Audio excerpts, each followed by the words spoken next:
Di hari ini kita masuk ke tahap berikutnya, yaitu menulis bagian discussion. Jadi kalau kemarin kita bicara Rizal, dan hari ini kita teruskan dengan discussion.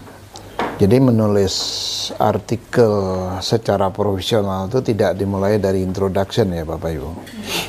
Jadi itu yang harus kita tahu. Kalau kita dulu diajarkan ya mulai dari pendahuluan gitu ya.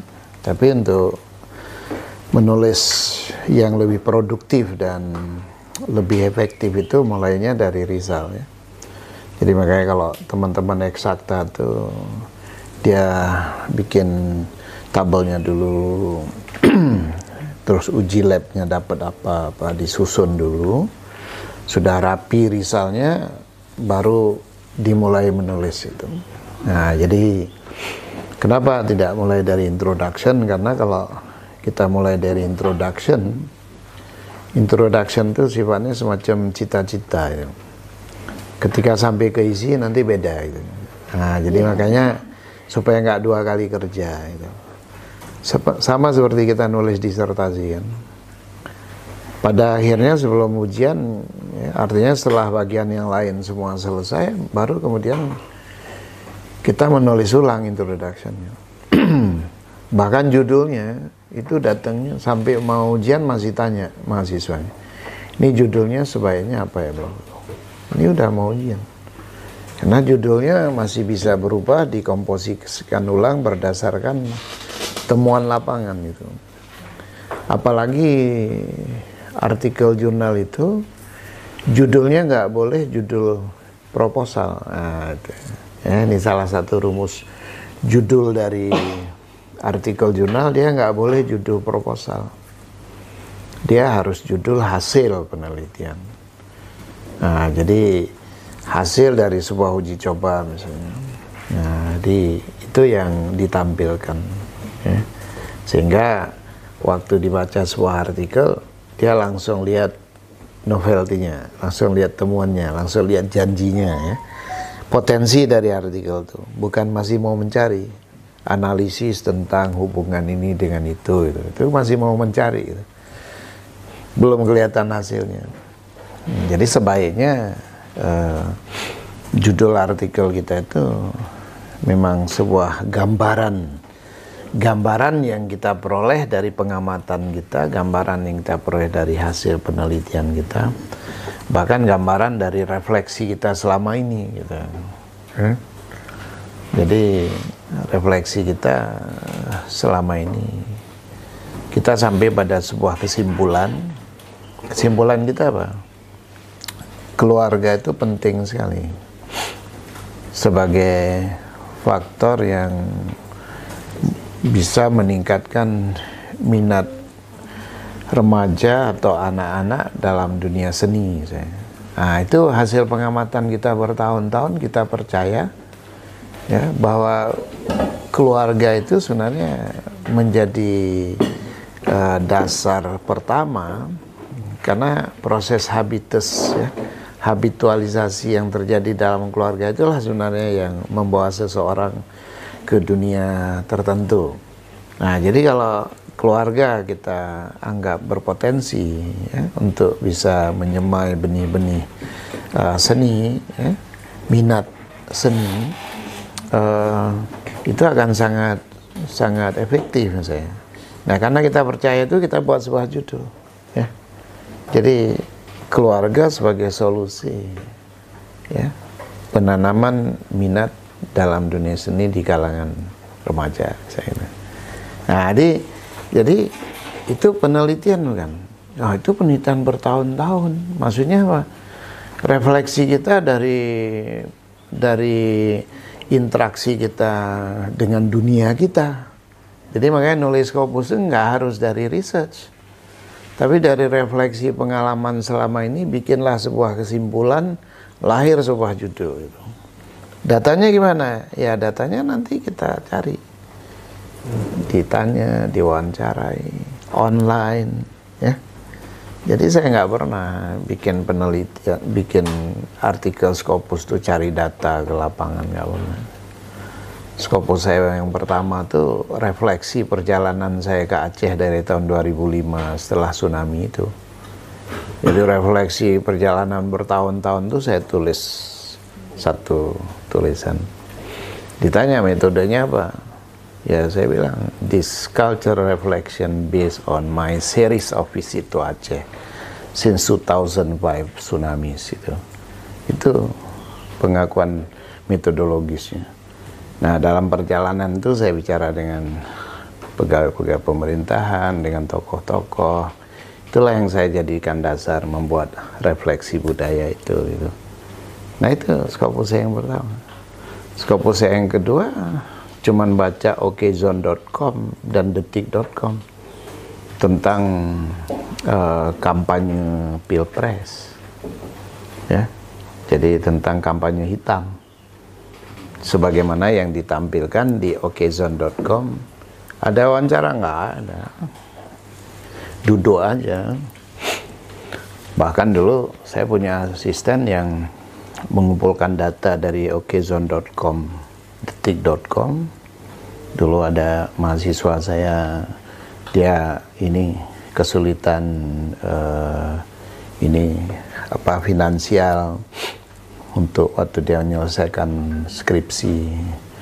Saya bilang, kamu ngumpulkan data aja untuk saya kasih ini. Ya. Nah, waktu itu saya tertarik dengan berita-berita Okezone. Udah, kamu download aja berita-berita yang terkait, saya kasih kata kuncinya. Dia download, ya, saya download. Nah, itu yang saya pakai. Oh, banyak saya, ratusan entry kan data itu. Itu yang saya pakai. Ya, saya nggak kemana-mana, cuman membaca itu, membuat tulisan dari situ, udah jadi Scopus.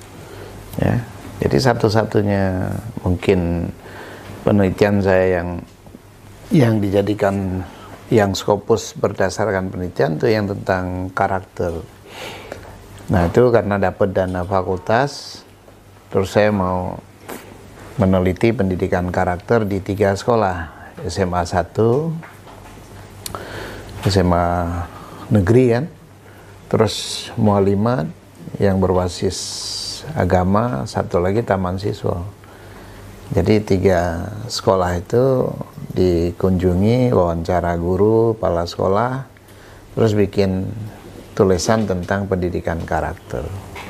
Nah, itu kalau nggak salah itulah Scopus saya yang ketiga gitu ya, terus gitu. Yang setelahnya semuanya main gambar-gambar, main seperti kemarin visual review, mainnya gambar-gambar aja dari internet semua. Dan yang akan kami terbitkan juga berdasarkan gambar-gambar. Semua melalui ini ya, data online. Nah, jadi maksud saya, nulis Scopus itu, data itu nggak terlalu ribet. Yang penting dalam nulis Scopus itu struktur berpikir kita luruskan dulu itu. Data itu sebenarnya dia bukti saja atas berlakunya apa yang kita pikirkan. Data itu sebagai proof. Ya, saya tulis di template kita itu bukti. Ya. Bukti, ya, kita bilang bukti berlangsung atau survive-nya tradisi. Ya. Tradisi yang masih dipertahankan. Buktinya apa? Ya. Nah, buktinya ya masih dipakai, masih ada, masih hadir, masih dipagelarkan, ya, itu bukti.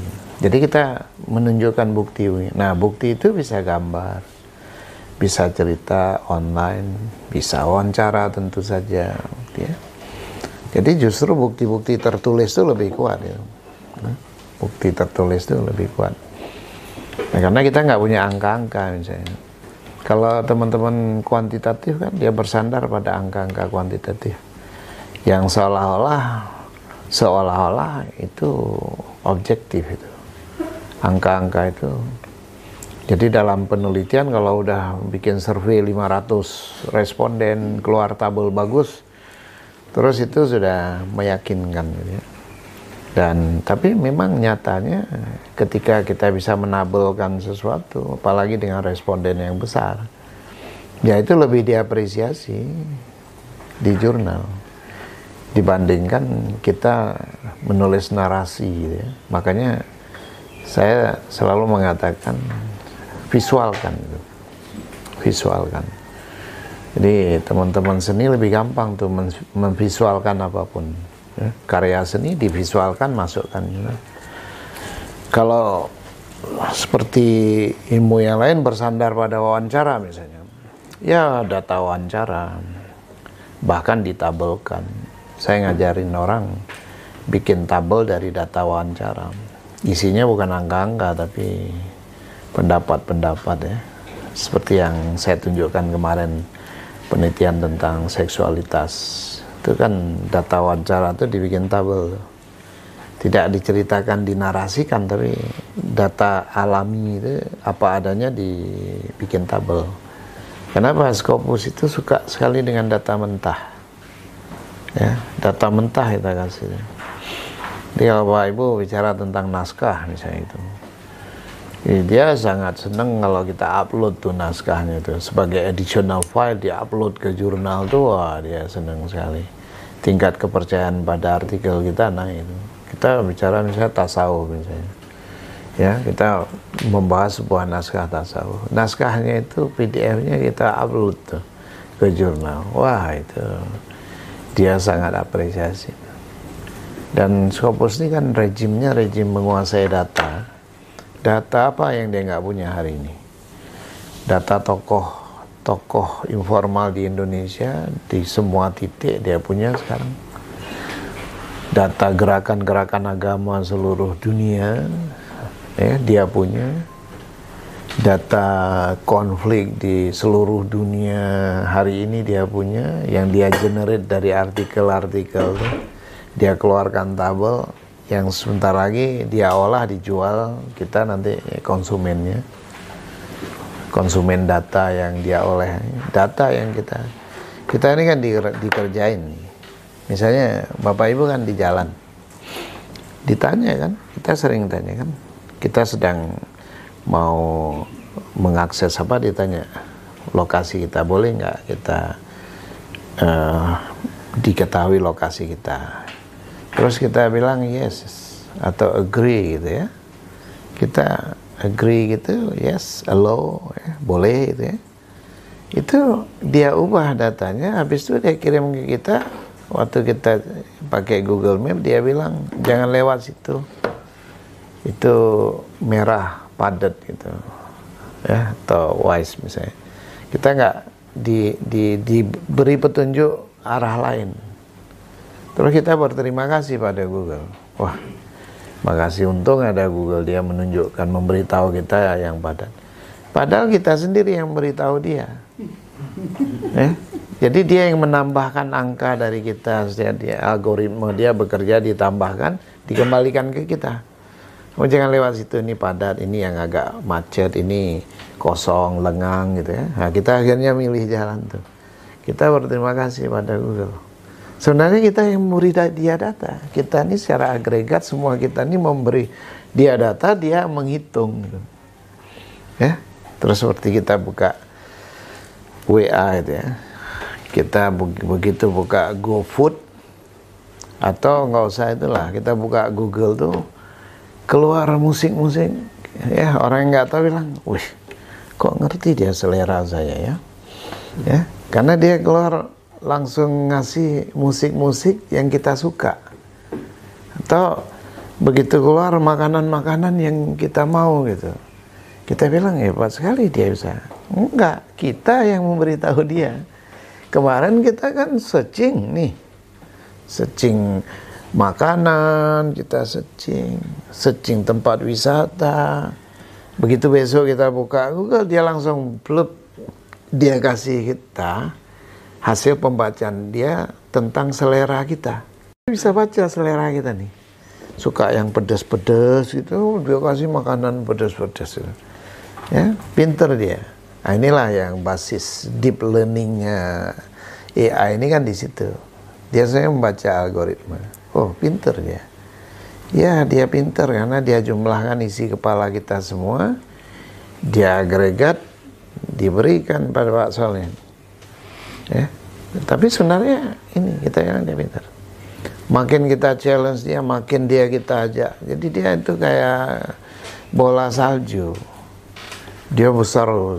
Maksudnya apa? Makin kita pakai dia, makin kita challenge dia, makin pinter dia. Saya kalau tanya sama ChatGPT suatu, apa isu yang paling krusial hari ini di Indonesia? Dia kasih kemiskinan, angka ini. Terus saya bilang, kenapa kamu nggak masukkan pelanggaran-pelanggaran etika dan moral yang meluas terjadi dalam masyarakat Indonesia itu? Oh ya, itu juga penting sekali. Saya akan mengingatnya, dia bilang gitu. Ya, dia bilang gitu. Nah, nanti kalau Bu Ana sehari kemudian ChatGPT tanya apa persoalan, punya pertanyaan yang sama dengan saya, udah dia masukkan tuh, ya, pelanggaran etika dan moral. Kita kan tidak berkomunikasi, tapi begitu ini udah masuk tuh. Yang tadi dia belum masuk, karena ketika kita challenge, kita ajak ngomong, dia tambah pinter. Tambah pinternya itu dikonsumsi oleh orang setelah kita gitu. Nanti tambah pinter orang belakangan kita. Hari ini kita tanya, dia jawab 5 poin, besok udah 7 poin, besok udah 15 poin. Dia makin pintar dia. Karena dia jumlahkan algoritma pembicaraan kita semua gitu. Ya. Nah, balik ke dalam menulis nih ya. Jadi sekali lagi Rizal saya lihat udah terstruktur bagus ya, jadi tinggal diteruskan. Nah, jadi kuncinya Bapak Ibu untuk meneruskan itu sebelum saya ke discussion. Jadi hari ini Bapak Ibu ya, supaya kita tahu sampai sore nanti kita ini menyelesaikan discussion dulu. Jadi Risalnya tolong ditinggal dulu sementara ya, tinggal dulu dengan segala kekurangannya itu, nanti kita tambahkan yang kurang itu. Tinggalkan dulu, habis ini kita nulis discussion. Jadi agak cepet sedikit nulis discussionnya. Ketika nanti sore udah selesai discussion, kembali ke Rizal ya. Jadi Rizal dan discussion nanti digandeng jadi satu. Nah, nanti malam sebelum Bapak Ibu istirahat, itu Rizal dan discussion itu dikirim ke mentor masing-masing ya. Karena besok kita acaranya udah beda. Mentor kita akan memeriksa dan membantu kita ya, melihat Rizal dan discussion, supaya mentor kita bisa membantu ya. Bapak Ibu harus kasih ke mereka supaya mereka bisa bantu. Kalau dipegang sendiri mereka nggak bisa bantu ya. Nah, jadi kasih. Nah, caranya nanti malam dikirim ya, nanti berkomunikasi dengan mentornya, dikirim ke WA, pakai email, terserah. Tapi nanti biar bolanya ada di mentor ya, ada di Mbak Laras, Mbak Mirna, Mbak Putri misalnya. Jadi Mas Engki ya, biar Mas Dedi ya, bolanya ada di sana. Nah, kita besok sudah membicarakan sesuatu yang baru, yang lain. Nah, jadi setelah itu nanti sudah baru digabung lagi gitu. Setelah dari mentor digabung lagi ya. Jadi prosesnya seperti itu. Nah, jadi kunci ya Pak Ibu. Kunci kita bisa menulis. Jadi apapun yang kita tulis ya, kemarin supaya Bapak Ibu nggak lupa, kunci yang pertama kemarin topik yang laku ya. Bukan pinter menulis, bukan, jangan salah Bapak Ibu. Bukan kita pinter menulis terus terbit, enggak ya, enggak. Saya bisa ditolak oleh jurnal, pinter saya menulis, biasa saya menulis, suka saya menulis. Sehari saya bisa nulis 1 artikel ya, saya seneng gitu. Saya tulis di mana saya duduk, saya tulis. Di jalan, di mobil aja, kalau ada yang nyupirin saya nulis senang saya, bisa. Tapi bisa ditolak, ya, karena belum tentu saya menemukan topik yang bagus. Jadi topik yang bagus, yang laku di jurnal, terutama yang tidak basi, itu penting sekali. Makanya cara memilih topik yang bagus sebenarnya salah satu kuncinya ya memang yang baru, yang belum pernah orang tahu. Nah itu kan jadi bagus karena baru. Yang lama bisa nggak? Bisa. Yang lama pun bisa kita tulis. Tapi dengan sudut pandang baru, nah gitu. Saya penelitiannya tentang nyadran loh, itu bisa jadi Scopus nggak? Tergantung. Kalau jenengan nulis nyadran tuh sejarah nyadran, siapa aja yang datang, tata cara nyadran, ya nggak bisa. Scopus ya nggak tertarik. Itu tuh manual nyadran, petunjuk nyadran, nggak tertarik nih. Tapi kalau Anda bisa bilang bahwa telah terjadi perubahan dalam tradisi lokal ini. Perubahannya apa? Terjadi politisasi local ritual, ya. Tradisi-tradisi lokal itu mengalami politisasi. Maksudnya, ya masa di acara nyadran dibuka dengan sambutan ketua DPR misalnya. Ngapain anggota DPR dari wilayah itu membuka acara nyadran gitu, ya. Orang nyadran di hari pertama suro atau apa, itu anggota DPR buka. Atau upacara nyadran saking populernya ada bendera-bendera Sampurna atau Gudang Garam misalnya. Nah itu baru Scopus tertarik. Artinya apa? Ada yang baru di dalam sesuatu yang lama itu. Apa yang baru? Muatan baru, nilai baru, cara membaca yang baru. Ulama menarik nggak ditulis? Seniman menarik nggak ditulis? Ya kalau ditulis sebagai tokoh, seniman yang mengurusin dunia seni, ya nggak menarik. Agamawan, tokoh agama yang mengurus agama, ya nggak menarik. Tapi kalau kita bisa bilang agamawan atau tokoh agama telah terlibat di dalam berbagai aktivitas atau berbagai bidang kehidupan kecuali bidang agama. Nah, itu baru menarik. Ya. Tokoh agama ngurusin macam-macam kecuali ngurusin agamanya. Nah, maksudnya apa? Tokoh agama udah nggak ke masjid, nggak ke pesantren, tapi tokoh agama jadi broker politik, ya. Yang jual beli tanah, ya, sudah jadi pemilik sekolah, ya, sekolahnya bukan pesantren, sekolah berbasis IT, gitu ya. Jadi tokoh agama terlibat dalam berbagai aktivitas kehidupan masyarakat kecuali urusan agama. Nah itu baru menarik, gitu loh. Seniman udah nggak lagi ngurusin seni, tapi udah naik panggung politik, sudah menjadi juru kampanye. Bahkan pengurus partai, nah, itu menarik ditulis. Tapi seniman yang berdedikasi pada dunianya, berkarya seni, tidak menarik lagi. Ya memang iya gitu kan. Yang kita tulis yang enggak, yang bukan, bukan yang iya gitu. Kalau yang iya semua orang udah tahu.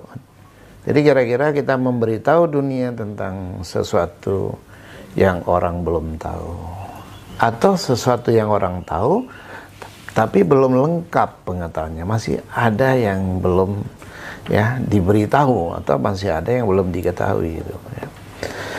Nah, yang hari ini ya, catatan hari ini yang penting adalah saya ingin mengatakan bahwa seberapa rumitnya pun tulisan kita, artinya seberapa bagusnya pun tulisan kita, seberapa panjang pun tulisan kita, kunci dari menulis itu cuma satu paragraf itu. Ya.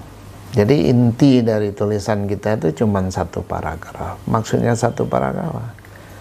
Skill yang kita butuhkan menulis itu skill satu paragraf, bukan skill satu artikel. Jadi kalau kita bisa mengasah skill kita menulis satu paragraf, ya, itu mau artikelnya sepanjang apapun nggak jadi poin. Termasuk saya bilang, kalau kita punya skill menulis, mau nulis berapa skopus pun nggak jadi poin. Mau jadi guru besar diminta 1, 10 aja saya tulis kok, gitu. Kira-kira gitu. Ya, syaratnya 1, nah saya tulis 5, nggak ada kesulitan saya menulisnya. Karena kita punya skill gitu ya. Skill menulis 1 itu penting.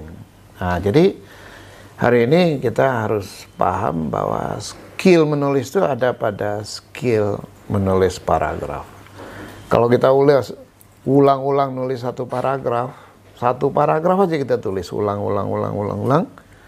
sampai kita cukup terampil, piawai kita menulis satu paragraf, nulis 30 paragraf bukan soal kan.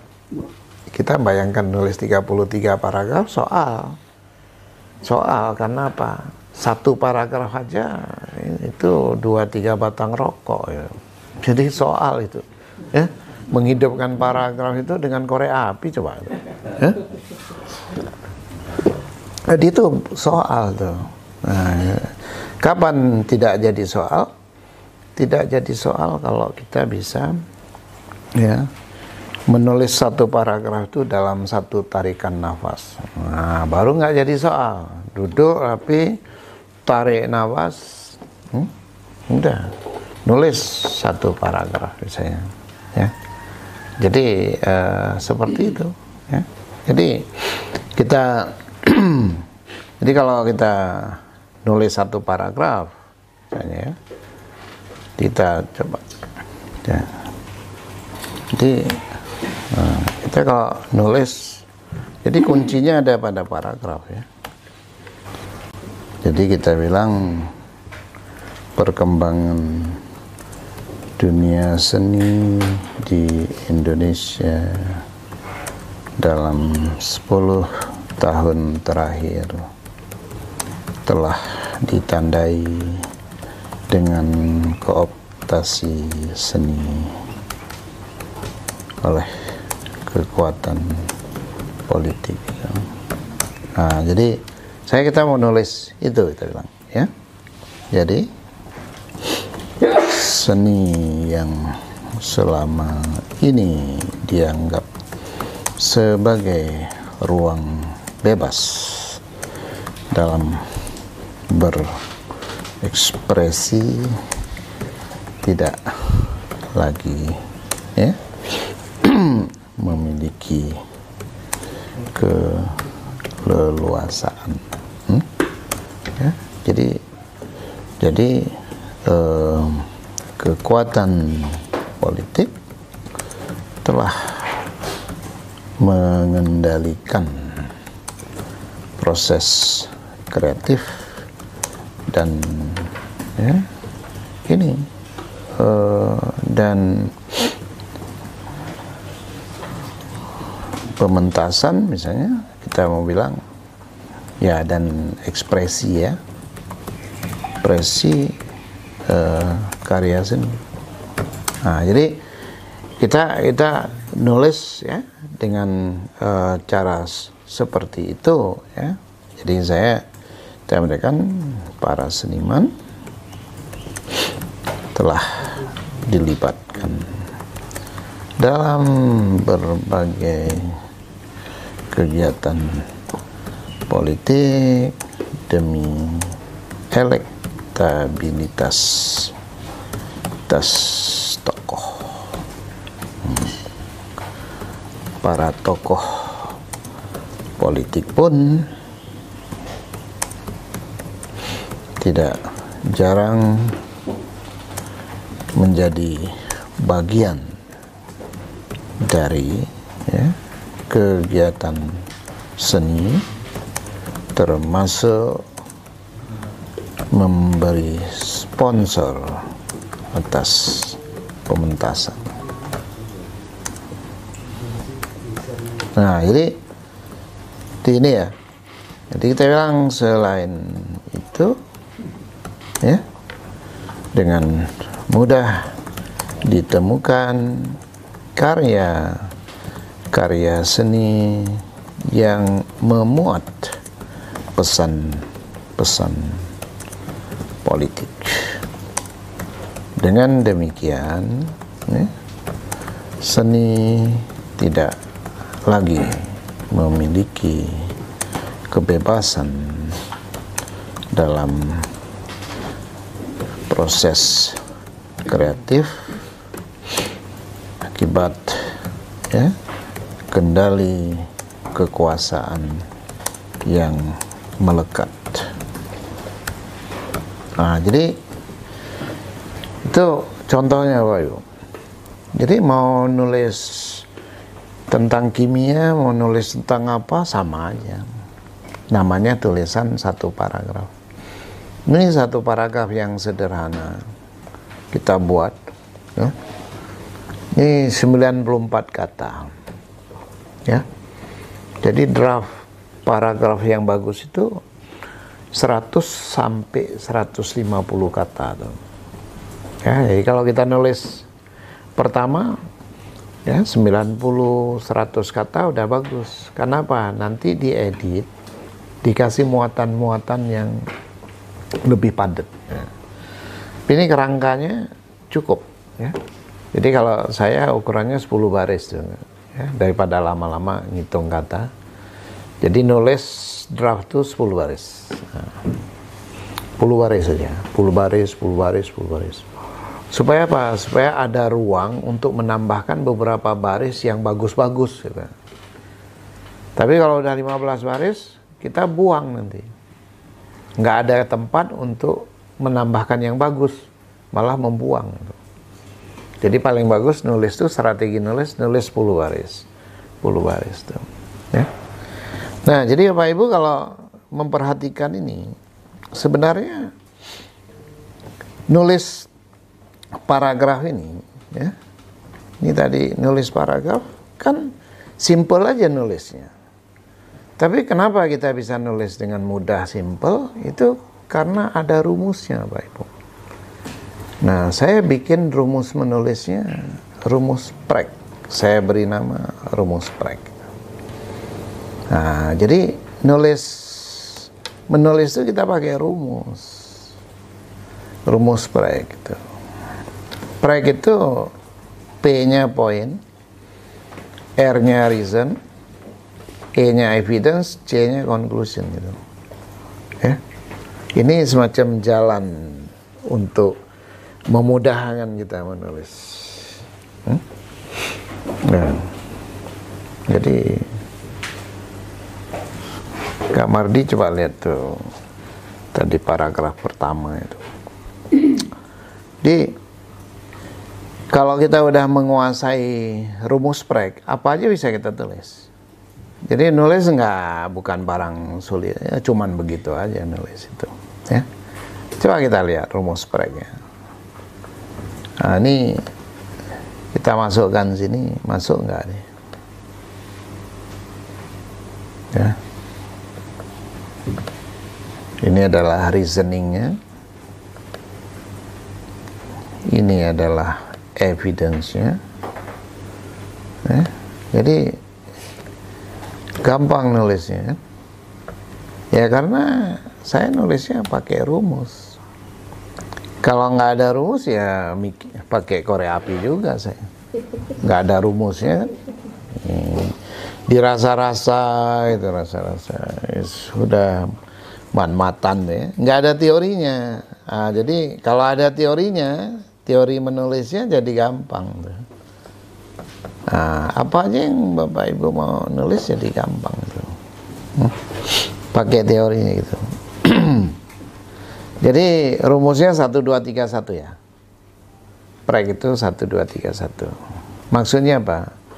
Poinnya 1 kalimat, reasoningnya 2 kalimat, evidence-nya 3 kalimat, conclusion-nya 1 kalimat. Ya. Kalau ada yang kurang, tambahin, enggak apa-apa. Ini rumus dasarnya 1 2 3 1. Tapi usahakan P-nya tetap 1 ya. Reasoning boleh 1, boleh 2, boleh 3. Evidence-nya cukup 2 ya, 2. Kedua. Coba kita lihat tadi paragraf restatement-nya. Sudah prek kan? Udah prek tuh. Kelihatan tuh, udah di prek. Nih, beda dia. Jadi ketika tulisan kita, jadi Bapak Ibu kan udah nulis nih, nanti tinggal distrukturkan P-nya mana. Nah, gimana kita bisa tahu P1 apa, P2 apa? Ini udah saya bawakan Bapak Ibu, kalau buka ke bawah nih udah saya bawakan. Jadi P1 kan fakta sosial nih. Tulis fakta P apa? P untuk fakta sosial apa? P2 kan bicara literatur sejauh ini. Jadi P-nya langsung, jadi langsung kita bilang sejauh ini P-nya ini studi tentang kooptasi negara atas dunia seni cenderung mengabaikan perspektif seniman dalam itu cenderung mengabaikan perspektif itu P untuk fakta literatur. Jadi sejauh ini studi atau dengan kata lain sejauh ini literatur tentang ini cenderung mengabaikan perspektif seniman. Maksudnya apa? Reasoning tuh. Maksudmu apa? Kasih reasoningnya 2 kalimat. Contohnya ada nggak? Kasih evidence-nya. Kalau begitu kesimpulannya apa? Simpulkan. Nah, nanti tulis P lagi, ya. Jadi tujuan tulisan ini kita bilang melengkapi kekurangan dari studi terdahulu. Kekurangannya apa? Yang mengabaikan perspektif seniman dalam analisis kooptasi negara atas dunia seni. Itu P-nya, Pak. Ya. Jadi terus gitu, kita nulis P-nya dulu, ya. P sampai naik lagi, lengkapi dengan reasoning, ya. Lengkapi dengan reasoning. Kalimat keduanya reasoning, ketiganya reasoning, jadi bikin 2 kalimat, ya. Nah, jadi di bawah ini udah saya buat step by step writing untuk 33 paragraf. Jadi ini Bapak Ibu nanti di rumah tinggal pakai aja kotak-kotaknya. Kalau bisa nulis tanpa kotak lebih bagus, maksudnya keluar aja dari kotak. Kalau dalam kotak nanti kan di copy lagi, keluarkan ya. Jadi ini kita mau nulis tentang penggunaan AI dalam seni, ya. Jadi kita nulis topiknya itu. Nah, pertama kita bikin kalimat topiknya. Itu yang disebut sebagai P, ya. Kita bikin P. Nah, jadi setelah kita bikin P, kita bikin R-nya tuh. R-nya 2 kalimat. Ada kalimat penjelas 2 kan? Nah, kemudian supaya jelas, di sini evidence-nya, kita bikin evidence-nya. Nah, evidence-nya ada 3 kalimat bukti. Kalimat bukti, baru kemudian conclusion-nya, ya. Nah, jadi Pak Ibu bisa lihat satu paragraf itu strukturnya seperti itu. Nah, jadi kalau kita udah bisa membuat satu paragraf seperti ini, ya. Jadi dibuat satu paragraf seperti ini, udah nulis apapun nggak jadi persoalan. Modalnya apa? 1 paragraf, one paragraf. Ya, asah dulu pisau kita nih, ya, satu paragraf ini diasah dengan tajam. Coba aja nulis apa aja tuh, di prek. Coba lagi nulis yang lain. Jadi kita ada dapet kan rumusnya, ikatannya satu dengan yang. Udah setelah itu nulis buku, nulis artikel, nulis cinta, nulis apa, udah nggak jadi persoalan. Kita tahu di kepala kita habis ini, habis ini, habis ini. Kita kan nggak suka menulis. Kenapa? Nggak mengalir. Kalau mengalir pun mengalir sampai jauh, sampai ke laut. Nggak ada hubungannya satu dengan yang lain sampai ke laut sana. Gitu. Ya. Oleh maksudnya ini, setiap kalimat yang kita bikin itu menstimulasi kalimat baru. Setiap kalimat baru merupakan turunan dari kalimat sebelumnya, ya, terus itu. Jadi cara menulis yang simple tuh mengambil satu kata dari kalimat di atasnya. Ya, mengambil satu kata seperti orang merenda itu. Satu tarik ke bawah, udah tarik lagi ke, ya. Dia ngait ke atas untuk bikin yang di bawah, ngait ke atas untuk bikin yang di bawah. Jadi ambil satu kata dari kalimat di atasnya.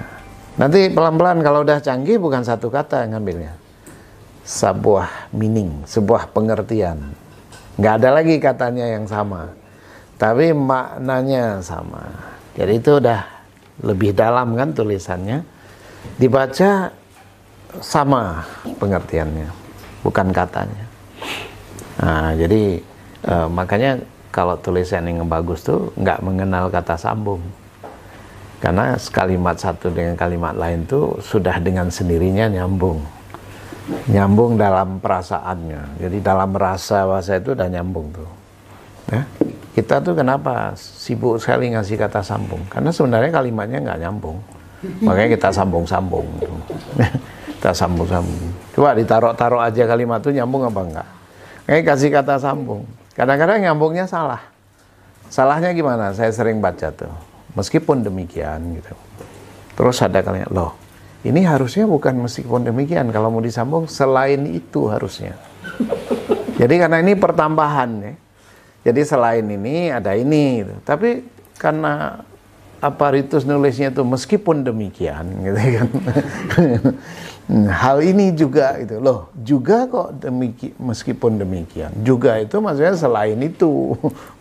Harusnya katanya selain itu. Bunyinya kok meskipun demikian. Nah, jadi teman-teman kalau nulis pakai aja prek ya. Rumus prek. Biasanya pakai kaus prek. Jadi biar ingat tuh. Jadi kita kampanye nasional nulis tuh sampai buat kaos prek ya, didistribusikan nasional. Ini saya kemana-mana ngasih pelatihan ada yang pakai kaos prek gitu. Oh iya, kaos prek gitu, ya. Jadi prek 1, 2, 3, 1 ya. Jadi 1, 2, 3, 1, satu kalimat poin, 2 kalimat reasoning, 3 kalimat evidence, 1 kalimat conclusion. Jadi kalau bahasa sederhananya nulis tuh setelah bikin poin utama teman-teman tuh kesimpulan. Ya, kita nulisnya deduktif. Nulis itu deduktif. Kalau induktif itu nanti cara antropolog menulis itu lebih berat. Berat, ya, harus punya data yang kuat sekali. Jadi nulisnya deduktif. Jadi maksudnya deduktif apa? Kalimat pertama itu kesimpulan. Ya. Makanya waktu kita mau nulis jangan ditulis dulu. Coba kesimpulannya apa nih? Maksudnya poin itu kesimpulan kita tentang yang mau kita tulis apa? Nah, ini kan kesimpulan. Ya. Begitu kita menulis ya. Nah, kesimpulan saya bahwa penggunaan AI itu telah menjadi salah satu inovasi penting gitu. Nah, jadi perspektif yang diambil ya, inovasi, bukan ancaman terhadap itu. Nah, kita ambil sudut pandang. Orang menulis ini sebagai ancaman, menghilangkan autentisitas, ya. Itu sudut pandang. Bisa orang menulis ini inovasi loh gitu ya. Nah, kesimpulan. Nah, maksudmu? Nah, jadi kalau kita nulis setelah kita bikin gini langsung pada diri sendiri. Maksudmu apa? Maksud saya itu dengan bantuan AI itu Para kreator dapat mempercepat proses penciptaan, mulai dari desain grafis hingga komposisi musik tanpa mengurangi. Itu maksud saya itu. Ngono toh gitu ya. Nah, kalau belum jelas kita bilang, ya, banyak studi itu bisa memberikan inspirasi baru untuk memperluas batasan kreativitas ya.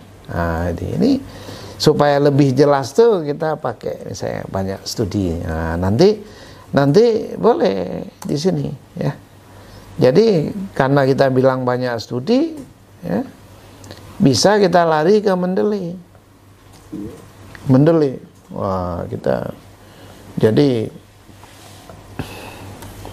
AI and creativity. Nah, jadi kita bisa tanya ke Mendeley. Wah, jadi banyak studi menunjukkan bahwa AI itu ya, mempengaruhi itu. Nah, misalnya seperti itu ya. Nah, kita bisa menemukan dasarnya itu langsung. Nah, ini namanya pembobotan tulisan ya. Nah, jadi makin kuat tulisannya.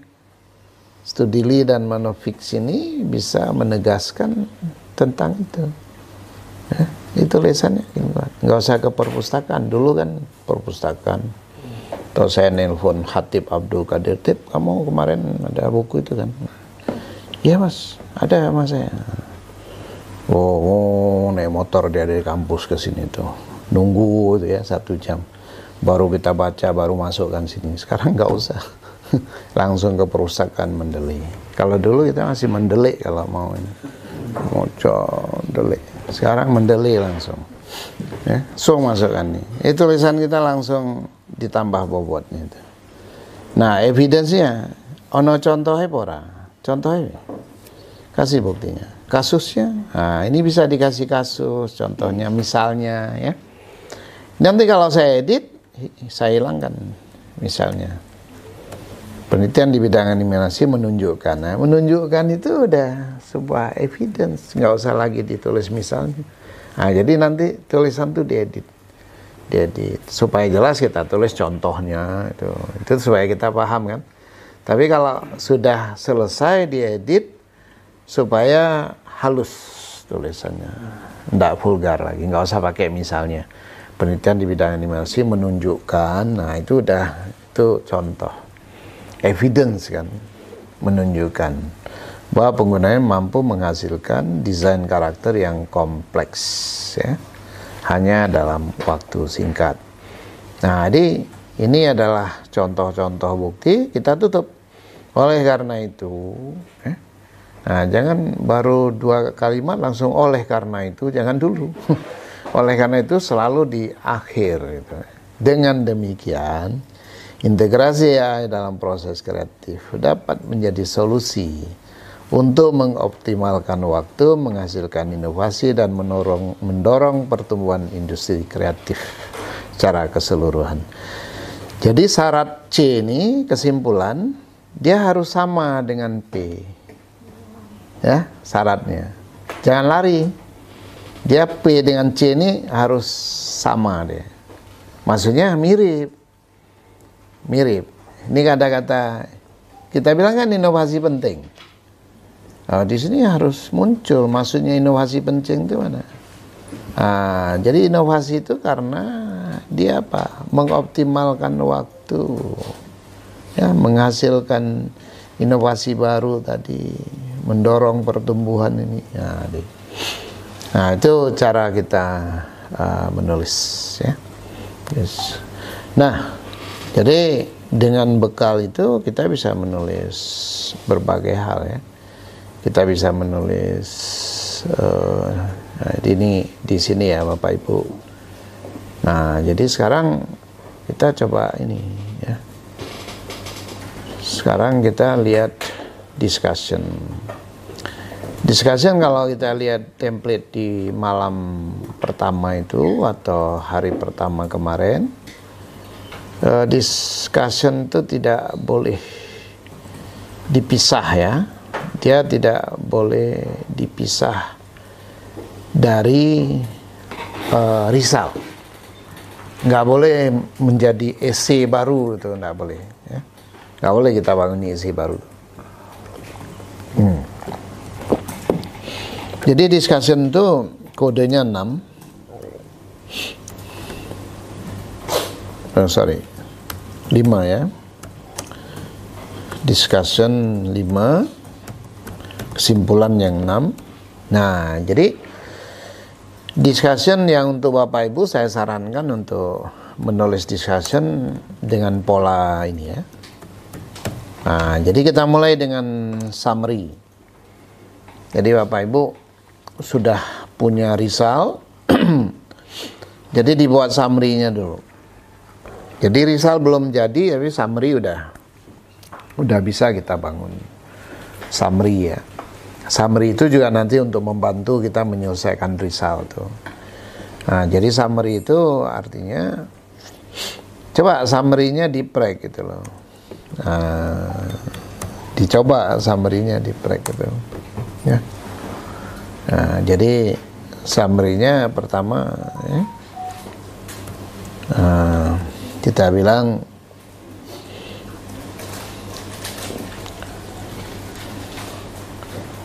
penelitian yang menganalisis hubungan.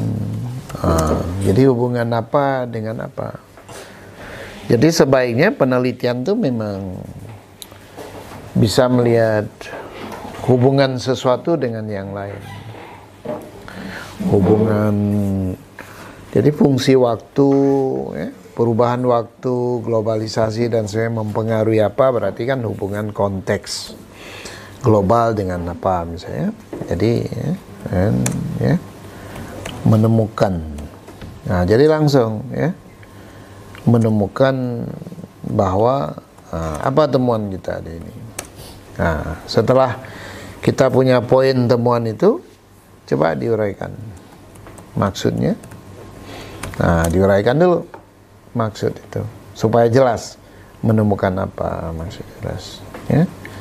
Nah, baru kemudian secara rinci 3 hal dapat dipaparkan misalnya itu. Nah, jadi atau 3 temuan ya.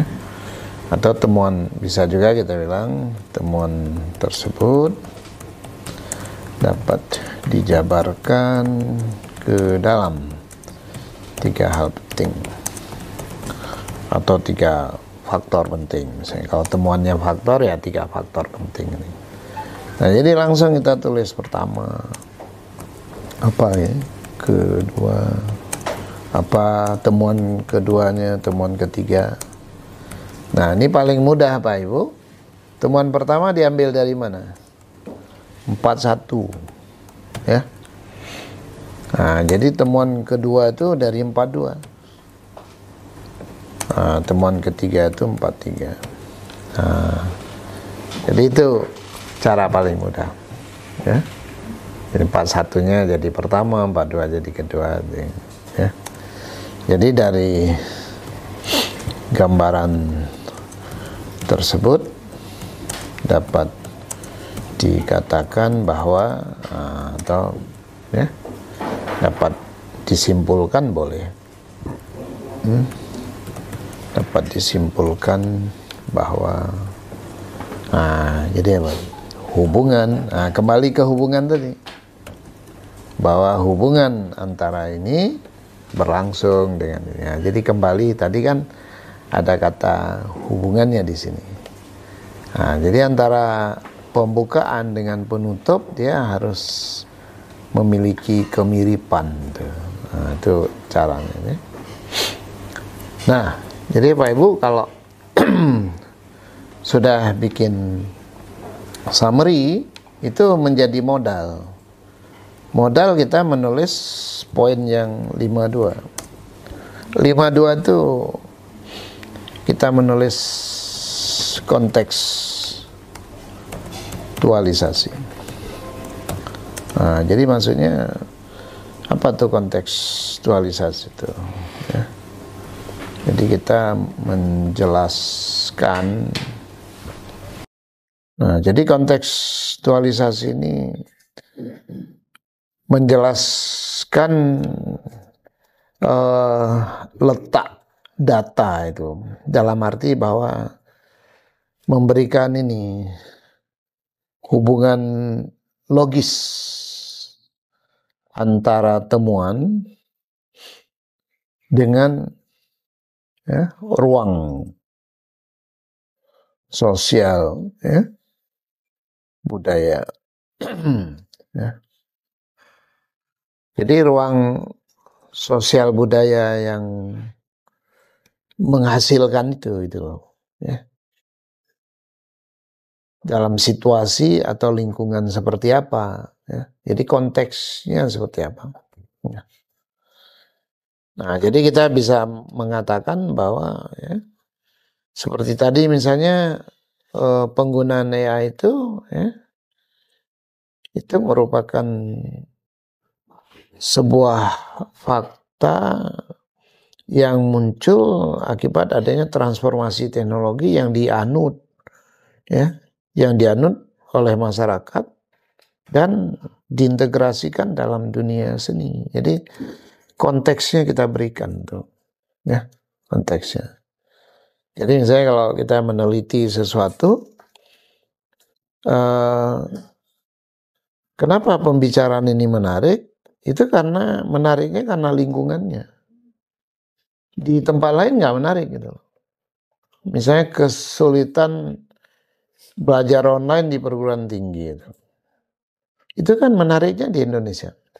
Dalam arti kenapa itu kesulitan? Nah, kita beri konteks, konteks di mana konteks yang berbeda itu menyebabkan kesulitan. Bicara kesulitan belajar online di Eropa, di Amerika, orang nggak bunyi itu. Di mana sulitnya? Wah, kita bilang paket datanya nih. Satu kota online semua gimana? Kita bilang kesulitan online. Kalau kita di Amerika tuh, itu kalau pengalaman saya di Berkeley itu HP saya nggak pernah pakai kartu halo kita ini. Karena di kota sinyal Universitas Berkeley. Bukan. Wah, sinyalnya sampai ke pasar. Sampai ke toko buku. Kok sinyalnya? Ya saya kalau di luar saya hidupkan ini kan, yang kartu nggak pakai kartu, nggak perlu sinyal tuh. Ya. Jadi anak saya yang pertama kan tinggal di Amerika, ini deket dengan Berkeley. Jadi saya kalau pergi sana sebenarnya sampai lihat anak itu. Di cuman Jogja Jakarta, Berkeley dengan tempat tinggal anak saya kayak Jogja Jakarta, jadi 45 menit naik pesawat dah. Jadi yang saya kagum sekali itu, selama di sana kok sinyal nggak pernah putus, buka laptop dimanapun sinyalnya ada, ini HP itu sinyalnya kuat. Nah, dalam konteks seperti itu kita bicara kesulitan belajar online di kalangan nggak bunyi kan? Nah, jadi maksudnya waktu kita ngomong summary tentang kesulitan belajar online ini harus kita beri konteksnya. Ini konteks di mana apa konteksnya? Orang belum pro pada teknologi, gitu. Konteks di mana teknologi masih mahal. Konteks di mana ketimpangan akses terhadap internet itu masih sangat parah itu. Apalagi kita bicara daerah perbatasan, kepulauan, jadi sulit sekali.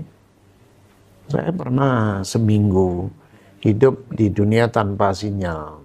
Itu di Katab Kebahan, Dayak Muslim di Melawi sana. Itu kalau saya mau cari sinyal, saya harus keluar dari Katab Kebahan itu 1 jam. 1 jam keluar dari pelosok itu. baru dapat sinyal. Jadi ya siapa mau keluar 1 jam cari sinyal. Akhirnya saya cari sinyal di hari Jumat karena sekalian cari masjid. Cari masjid 1 jam. Terus begitu di depan masjid, dapat sinyal, senengnya minta ampun. Jadi semua WA masuk, wah langsung balasnya udah, ya yang penting-penting dibalas tuh. Ya, masih ada di Indonesia dunia tanpa sinyal gitu. Yang itu kan nggak mungkin di luar negeri. Gitu. Artinya di Eropa. Gitu. Nah makanya waktu kita menjelaskan penelitian kita, temuan kita, konteks itu perlu. Karena logikanya hanya bisa terjadi di Jawa, nggak bisa terjadi di Makassar. Atau sebaliknya hanya bisa terjadi di Tapanuli. Nggak bisa terjadi di Sunda gitu ya. Nah, jadi konteks itu yang perlu kita letakkan dalam menulis. Ya. Nah, jadi kalau udah kita beri konteks hasil penelitian kita tuh kita taruh di dalam peta besarnya ya, diberi konteks 1 paragraf. Baru yang ketiga kita lakukan interpretasi. Ya. Jadi interpretasi. Nah, interpretasi itu tentang ya, bagaimana data menjelaskan atau mendukung teori. Ya. Nah, jadi kalau tadi hubungannya dengan lingkungan sosial, sekarang hubungannya dengan teori, interpretasi. Nah, jadi saya, apakah, kita ambil contoh ini, apakah penolakan masyarakat terhadap pendirian diskotik di kota Jogja bisa dihubungkan atau dijelaskan dengan teori resistensinya James Scott. Nah, jadi seperti itu, ya. Bisa nggak kita jelaskan dengan teori James Scott itu? Nah, jadi James Scott mengatakan ada public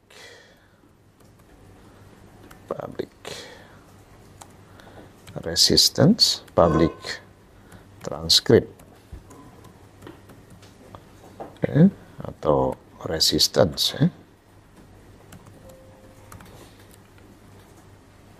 Dan ada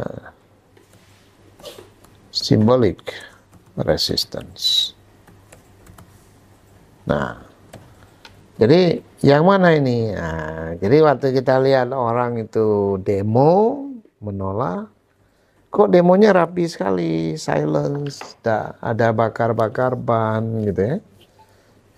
Tidak ada bakar spanduk. Oh, ini symbolic resistance. Atau demonya cuma bikin mural, coret-coret dinding. Oh, ini symbolic resistance. Jadi membaca sebuah fenomena dengan teori membuat kita makin tajam. Tajamnya gini, loh kok nggak ada public resistance? Kalau kita baca dengan klasifikasi James Scott, loh ini demonya kok nggak ada public resistance-nya, maksudnya nggak ada kekerasan, ya, tidak ada demo yang betul-betul itu violence, ya, sebuah kekerasan, enggak, ini simbolik. Wah, baru kita kemudian ditantang untuk menjelaskan apa hubungannya dengan simbolik resistance dengan budaya Jawa. Nah, berlaku enggak konsep-konsep rukun, kesantunan dalam demo, ya. Jadi itu beda dengan demo di Tamalan Rea misalnya gitu, ya. Jadi karena konteksnya tadi beda. Tapi teori James Scott bisa membantu kita menjelaskan itu. Oh, ternyata resistensi tidak harus ada kekerasan, bisa simbolik. sifatnya, dan itu bisa terjadi karena itu terjadi di Jawa misalnya. Nah, logika-logika ini memperkuat analisis kita. Jadi discussion ini kan analisis. Cara kita menganalisis, yang pertama berikan konteks sosial budayanya, yang kedua beri konteks teorinya, nah, gitu, konteks literaturnya. Nah, baru yang keempat di dalam analisis, yang keempat tuh kita bikin sebuah pemahaman, ya. Jadi sebenarnya understanding, ya, sebuah understanding. Jadi pemahaman dalam arti apa yang dapat kita pelajari, ya, simpulkan dari data, ya, itu dalam suatu peta yang lebih besar, ya. Artinya sebuah refleksi apa yang bisa kita ambil di sini. Jadi apakah misalnya kita bisa mengatakan, ya, sini penelitian ini mengindikasikan adanya suatu persoalan mendasar yang menyangkut ancaman kemanusiaan yang sedang dialami oleh masyarakat.